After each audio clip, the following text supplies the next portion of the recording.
नमस्कार, news one India पर आप देख रहे हैं देवभूमि। मैं आपके साथ तहसीन फातिमा। आइए खबरों की ओर बढ़ते हैं और सबसे पहले बात करते हैं वैक्सीनेशन से जुड़ी।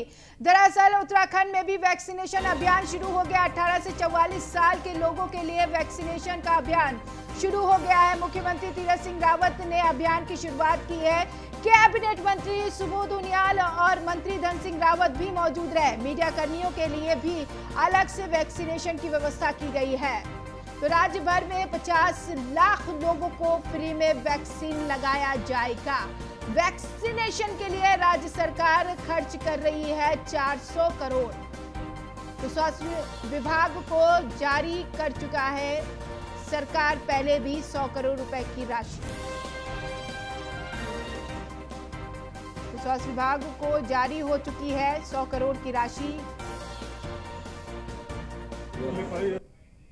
पहली तारीख तक ये रजिस्ट्रेशन था पूरे देश के अंदर और माननीय प्रधानमंत्री जी के आह्वान पे 18 से लेकर 45 वर्ष की आयु के नौजवानों को, युवतियों को वैक्सीन लगाना। मैं कह सकता हूँ कि जब ये तय हुआ तो उत्तराखंड पहला राज्य होगा कि जिन्होंने ये तय किया कि 50 लाख के लगभग नौजवान को हम लोग फ्री वैक्सीन लगाएंगे, जिसमें 400 से ऊपर करोड़ का खर्चा ऐसा बैठता है। और आज वो शुभारंभ हो रहा है और बड़ा उत्साह है नौजवानों में, बहनों में।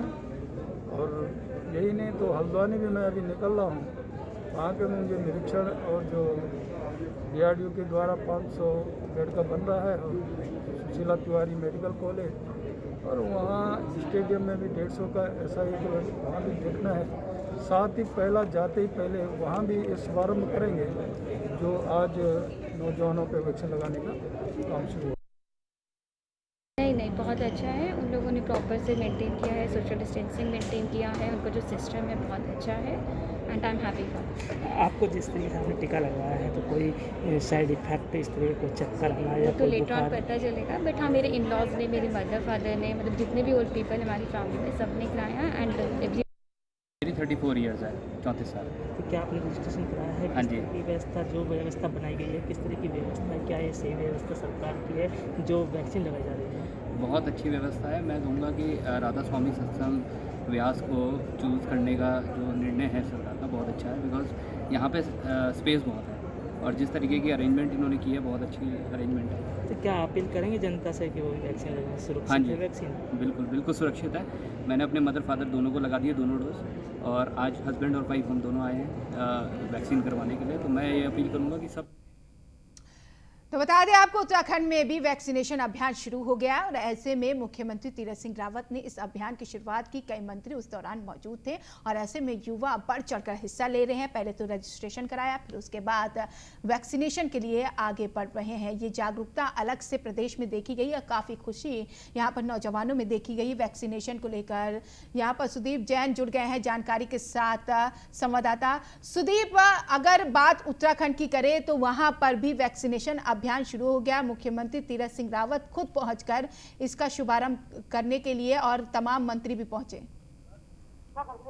जी देखिए, आज से पूरे प्रदेश में वैक्सीनेशन शुरू हो चुका है। 1 लाख वैक्सीन उत्तराखंड को मिली है, जो कि कोल्ड चेन में रखने के बाद प्रदेश के अलग अलग इलाकों में, जिलों में भिजवाई गई थी।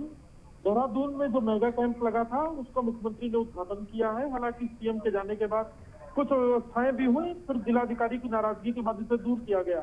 मुख्यमंत्री अपने कैबिनेट के साथियों के साथ नैनीताल चले गए हैं और वो नैनीताल हल्द्वानी में वैक्सीनेशन व DRDO द्वारा बन रहे अस्पताल के कामकाज का जायजा लेंगे। आज रात विश्राम भी वहीं करेंगे। प्रदेश में आज से जो युवाओं के लिए 18 से 44 वर्ष के लोगों के लिए वैक्सीनेशन शुरू हुआ है, उनको जो कल जारी हुई SOP है उसमें भी छूट दी गई है कि उनको अपने निकटतम केंद्र तक जाना है और वैक्सीनेशन करा के वापस लौटना है। और उनको कर्फ्यू में इसलिए भी इजाजत दी गई ताकि सरकार चाहती है अधिक से अधिक लोग वैक्सीनेट हो सके, अधिक से अधिक लोग वैक्सीनेशन का लाभ ले सके, ताकि कोविड का जो महामारी का काल है इसमें लोगों को राहत मिले। लेकिन टीकाकरण के दौरान भीड़ भाड़ ना हो, व्यवस्थाएं रहें, इस चीज का कैसे ख्याल रखा जा रहा है? जी देखिए, जो भी प्रदेश में अलग अलग स्थानों पर कैंप आयोजित हुए हैं वो शेडेड स्थान पर किए गए हैं। दूरी रखी गई है 1 फीट से अधिक की कुर्सी लगाकर जहां लोग बैठे, और उन्हीं लोगों को बुलाया जा रहा है जो पोर्टल पर पंजीकृत हैं इसमें क्रम तय कर दिया गया है, जिसका पंजीकरण पहले उससे बुलाया जा रहा है, ताकि अनावश्यक भीड़ न लगे और सोशल डिस्टेंसिंग का भी पालन हो सके और हर व्यक्ति को टीका लग सके। बताया ही जा रहा है कि वैक्सीनेशन का अभियान शुरू होने से पहले ही लंबी लंबी कतारें लग गई थी वहां पर। जी देखिए, लोग बड़ी संख्या में आ गए थे और आए वही थे जिनका पंजीकरण था। कुछ ऐसे भी लोग आ गए थे जिनका पंजीकरण नहीं था, तो उनको बता दिया गया कि रजिस्टर्ड होके आइए, आपको खुद कॉल आएगा स्वास्थ्य विभाग और सीएमओ ऑफिस में, इसके बाद आपको वैक्सीन लगेगी। लेकिन नियमों का पालन करना है, क्योंकि सरकार एक डाटा तैयार कर रही है कि उससे प्रतिदिन कितने लोगों को वैक्सीन लगाई, और ये डाटा भारत सरकार भी जाना है। आबादी के सापेक्ष तो ये तैयारी सरकार की थी, जिसके मुताबिक सरकार ने आज से वैक्सीनेशन का काम प्रारंभ किया है। वैक्सीनेशन को लेकर युवाओं में कितना उत्साह देखा जा रहा है, इस तरीके से रजिस्ट्रेशन किस तरीके से बढ़ रहा है, और यहाँ पर रजिस्ट्रेशन की अगर बात कर लिया जाए तो कितना इजी वे है रजिस्ट्रेशन कराने को लेकर? देखिए, युवाओं में सुबह से ही उत्साह है, क्योंकि जो कोविड की सेकंड वेव आई, इसके बाद से जो मौतों का सिलसिला, ऑक्सीजन की किल्लत, आईसीयू वेंटिलेटर की किल्लत हुई, उसको देखकर लोगों को यह एहसास हो गया कि इस कोविड महामारी से लड़ाई में वैक्सीनेशन ही कारगर एक तरीका है। लिहाजा बड़ी संख्या में रजिस्ट्रेशन हो रहे। रजिस्ट्रेशन के लिए लिंक में कोविन ऐप और जो आरोग्य सेतु ऐप है, इसके जरिए पंजीकरण हो रहा है, और इसी से आपको यानी टीका लगवाने वाले व्यक्ति को रजिस्ट्रेशन नंबर मिलता है, और स्वास्थ्य विभाग से फोन भी आता है आपका निकटतम बूथ क्या होगा और आपको कितने बजे पहुंचना है। हालांकि इसमें कुछ समय जरूर लग जा रहा है, लेकिन पंजीकरण की प्रक्रिया का पालन हो रहा है। शुक्रिया सुदीप तमाम जानकारी के लिए। तो हरिद्वार में भी कोविड वैक्सीनेशन की शुरुआत हो गई है। 18 से 44 साल के लोगों को वैक्सीन लगी। 9 जगह पर किया जा रहा है वैक्सीनेशन। रुड़की, भगवानपुर सहित 9 जगह पर वैक्सीनेशन किया जा रहा है। अहम जानकारी, देहरादून सहित हरिद्वार में भी टीकाकरण किया जा रहा है। टीकाकरण केंद्रों के बाहर लंबी लाइनें लगी हुई हैं। टीकाकरण के पहले दिन लोगों में काफी उत्साह देखने को मिला है। हरिद्वार के प्रेमनगर टीकाकरण केंद्र में वैक्सीनेशन में अव्यवस्थाओं को लेकर लोगों में हंगामा भी देखने को मिला। इस दौरान सोशल डिस्टेंसिंग की धज्जियां भी उड़ी।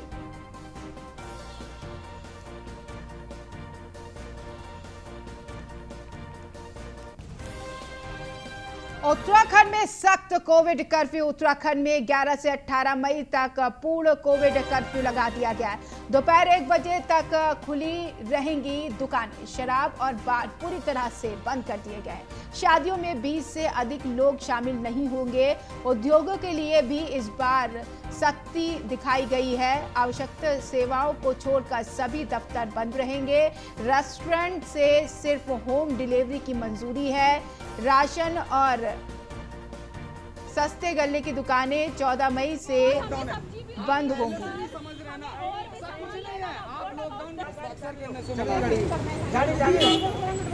कितने का चालान आपने काटा?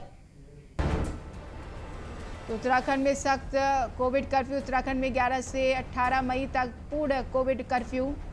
दोपहर 1 बजे तक दुकानें खुली रहेंगी। शराब और बार पूरी तरीके से बंद रहेंगे। शादियों में 20 से अधिक लोग शामिल नहीं होंगे। ये पाबंदियां उत्तराखंड में फिलहाल लगा दी गई। उद्योगों के लिए भी इस बार सख्त है मानक और सभी को नियमों का पालन करना होगा। आवश्यक सेवाओं को छोड़कर सभी दफ्तर बंद रहेंगे। रेस्टोरेंट से सिर्फ होम डिलीवरी की मंजूरी दी गई है। तो राशन और सस्ते गल्ले की दुकानें 14 मई से होंगी बंद। आवश्यक सेवाओं से जुड़े कार्यालयों में 50% कर्मचारी ही मौजूद रहेंगे, वहां पर काम करेंगे। प्रवासियों को स्मार्ट सिटी पोर्टल पर पंजीकरण कराना होगा।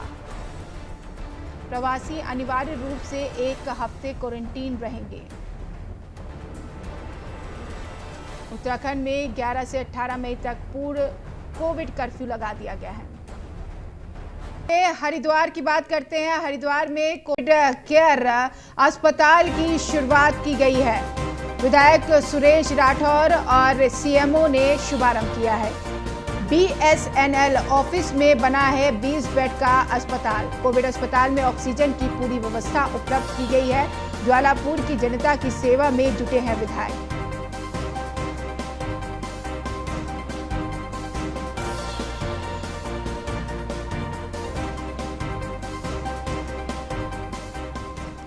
तो देहरादून में पुलिस की सख्ती, बेवजह घूमने वालों का चालान काटा गया है। कई वाहनों को पुलिस ने सीज किया है। घंटाघर पर 2 युवतियों की पुलिस में बहस हुई है, पुलिस से बहस हुई है। आपको बता दें कि यहाँ पर पुलिस सख्त है और ऐसे में 2 युवतियों से घंटाघर में पुलिस से बहस हुई है। ये तस्वीर आपके सामने है।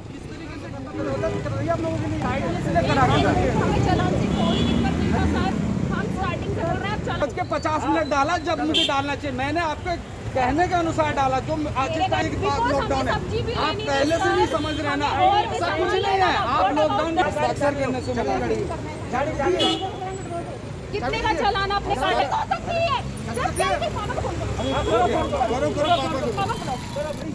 लॉकडाउन का कितना चालान है आप मुझे ये बताओ। लॉकडाउन का चालान लॉकडाउन का कितना चालान?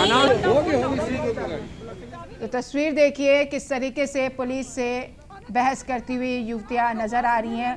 नियमों के उल्लंघन का यहाँ पर मामला है और उल्लंघन किया तो यही वजह है कि पुलिस ने कार्रवाई की है। देवप्रयाग में अब किसी भी बीमारी से पीड़ित होने पर 1 महीने तक थाना पुलिस एम्बुलेंस की सेवा भी प्रदान करेगी। यदि मरीज के पास एम्बुलेंस में तेल डालने के लिए पैसे नहीं होंगे तो ये व्यवस्था भी थाने की ओर से की जाएगी। इंसानियत की मिसाल पेश करते हुए थाना पुलिस ने अपनी जेब खर्च से ये एम्बुलेंस चलाने का निर्णय लिया है, जिसकी देवप्रयाग में हर तरफ तारीफ हो रही है।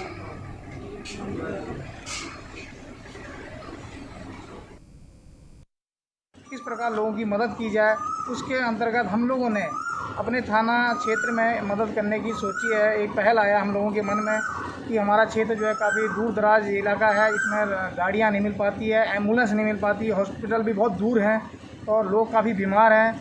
तो किस प्रकार उनकी मदद की जाए, तो हमने यह एम्बुलेंस जो है अनुबंध करके इसको 1 महीने के लिए लिया गया है। और इसमें जो भी हमारे क्षेत्र में जो भी बीमार होगा, जो भी गंभीर होगा, जिसके पास पैसे भी नहीं होंगे या चाहे पैसे भी हैं लेकिन वो बीमार हैं, आर्थिक स्थिति ठीक नहीं है, तो उनके लिए हमने ये एम्बुलेंस किया है। और ये इस पर रात दिन किसी भी टाइम कॉल करके इसकी सेवा ले सकते हैं। किस प्रकार लोगों की मदद की जाए, उसके अंतर्गत हम लोगों ने अपने थाना क्षेत्र में मदद करने की सोची है। एक पहल आया हम लोगों के मन में कि हमारा क्षेत्र जो है काफ़ी दूर दराज इलाका है, इसमें गाड़ियाँ नहीं मिल पाती। तो धर्मनगरी हरिद्वार की रानीपुर कोतवाली क्षेत्र के सलेमपुर महदूद गांव में एक दिल दहलाने वाला मामला सामने आया। रविवार रात सलेमपुर महदूद गांव में 2 बच्चों के शव मिलने से हड़कंप मच गया। बच्चों का शव घर के पास ही एक गोदाम में खड़ी कार से बरामद हुआ है। मासूम बच्चे 2 दिन पहले घर से लापता हो गए थे। सूचना मिलते ही एसएसपी सहित तमाम आला अधिकारी मौके पर पहुंचे और बच्चों के शव को कब्जे में लेकर पोस्टमार्टम के लिए भेज दिया। वहीं पुलिस का कहना है कि जल्द ही इस मामले का खुलासा किया जाएगा। मतलब कि 7 तारीख को रात को हमारा रानीपुर कोतवाली में सूचना मिली कि सलीमपुर क्षेत्र में 2 बच्चे हैं, जो 8 साल का है, 7 साल का है, वो दोनों मिसिंग करके तत्काल रूप से जो है हमने गुम स्टडी होम में कायम किया था और हमारा विभिन्न टीम गठित करके जो है लगातार हम प्रयास कर रहे थे। आज रात का हमारे पास सूचना मिली थी कि जो घर का पास में गोडाउन में गाड़ी के अंदर एक गाड़ी दिखाई करके फिर हमने फोरेंसिक टीम के साथ आके दोनों गाड़ी को हमने अभी कब्जे में लिया है। अभी फोरेंसिक टीम से हम एविडेंसेस कलेक्ट कर रहे हैं, तो गाड़ी को पंचनामा करके पोस्टमार्टम के लिए भेज दिया है और आगे की कार्रवाई जैसा हो सकता है। 2, 7, 8 साल के बच्चे थे। 3-4 दिन से उसमें SHO Ranipur, CO, SP, SSP सब लगे हुए थे।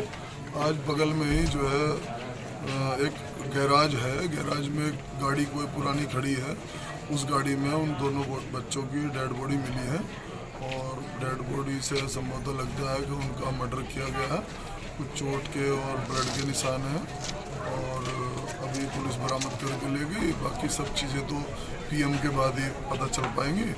गुमशुदगी की तहरीर दी गई थी, अब इसको जो है कन्वर्ट करके मर्डर में जो है किया जाएगा और किसी अच्छे अधिकारी से इसकी तफ्तीश करा कर सही जो इसके मुलजिम हैं, जो कातिल हैं, उनको सख्त से सजा दी जाएगी। और पूरा गांव इसकी घोर निंदा करता है और पूरा गांव जो है पीड़ित परिवार के साथ है। 2 साल कोरोना काल के दौरान प्राइवेट अस्पतालों में अनियमितताओं की शिकायत मिल रही है, जिसको लेकर पुलिस प्रशासन ने कमर कस ली है। वहीं कैबिनेट मंत्री बंशीधर भगत ने भी साफ कह दिया है कि प्राइवेट हॉस्पिटलों का मनमानी किसी भी कीमत पर नहीं चलने दी जाएगी। मंत्री वंशीधर भगत ने कोरोना में कोताही बरतने वाले निजी अस्पतालों के खिलाफ कार्रवाई करने के निर्देश दिए हैं। इसमें कोई दो राय नहीं है, पूरे विश्व में ही है और भारत में बहुत ज़्यादा हो गया है।